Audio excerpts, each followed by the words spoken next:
নমস্কার। নতুন প্রতিদিনের মতন আজকে আরেকটি ব্লগ শেয়ার করবো। সকালবেলা ঘুম থেকে উঠে দেখি বাইরের ওয়েদারটা অনেক ঠান্ডা ছিল। আজকে কিন্তু এরকম ওয়েদার অনেক ভালো লাগে, বৃষ্টি বৃষ্টি ভাব, কিন্তু বৃষ্টি হচ্ছে না আজকে। কালকে বৃষ্টি হয়েছিল, অনেক বৃষ্টি হয়েছিল, কালকে ঝড় বৃষ্টি ছিল। আজকের আবহাওয়াটা অনেক ভালো, কিন্তু ঠান্ডা। এরকম ঠান্ডা থাকলে বাইরে যেতেও ভালো লাগে, আর বেশি রৌদ্রের তাপমাত্রা থাকলে বাইরে যেতে ভালো লাগে না। কিন্তু সকালবেলা রৌদ্রের তাপটা কমই ছিল, কিন্তু দুপুরবেলা অনেক রৌদ্র ছিল, 12টার দিকে অনেক রৌদ্র। তখন আমার ছেলের স্কুল ছুটি হয়েছিল, অনেক রৌদ্র ছিল। ছুটির সময় অনেক রোদ, বাইরে যেমন মাথা গরম হয়ে যাচ্ছে এই অবস্থা। আর কী কী রান্না করবো শেয়ার করবো। কালকে তো ছেলের বললাম না, স্পেশাল একটা দিন ছিল, তো পোলাও মাংস রান্না করেছিলাম, অনেক কিছু রয়ে গেল খাবার দাবার। তো আজকে আর দুপুরে বেশি কিছু রান্না করবো না, পুঁই শাক পাতাগুলো নষ্ট হয়ে যাচ্ছে, এটিতে বড়া বানায় নেব।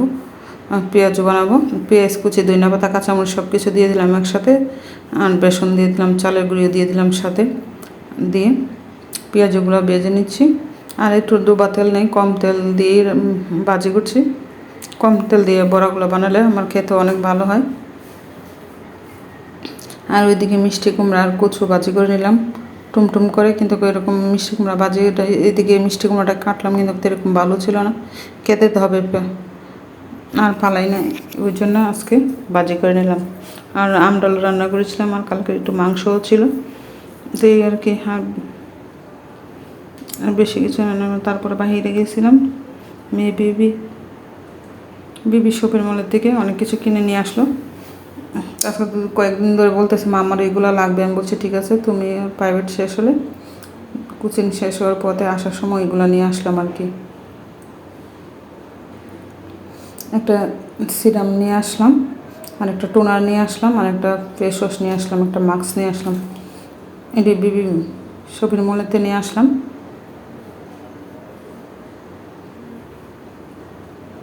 টোনারটা অনেক ভালো। হ্যাঁ, এখন খাওয়া দাওয়া করতে বসে গেলাম। আজকে কী কী দিয়ে খাচ্ছে তাই শেয়ার করলাম আপনাদের সাথে। প্লিজ আমার ভিডিওগুলো ভালো লাগলে লাইক শেয়ার করবেন, ফেসবুক ফলোয়ার দিয়ে রাখবেন, ইউটিউব বলে সাবস্ক্রাইবার করে দেবেন। আর প্লিজ আমার ভিডিওগুলো একটু শেয়ার করে দেন। আপু ভাইয়ারাকে বলে যারা সামনে আমার ভিডিওগুলো যায়, একটু সবাই আমার ভিডিওগুলো একটু শেয়ার করে দেন।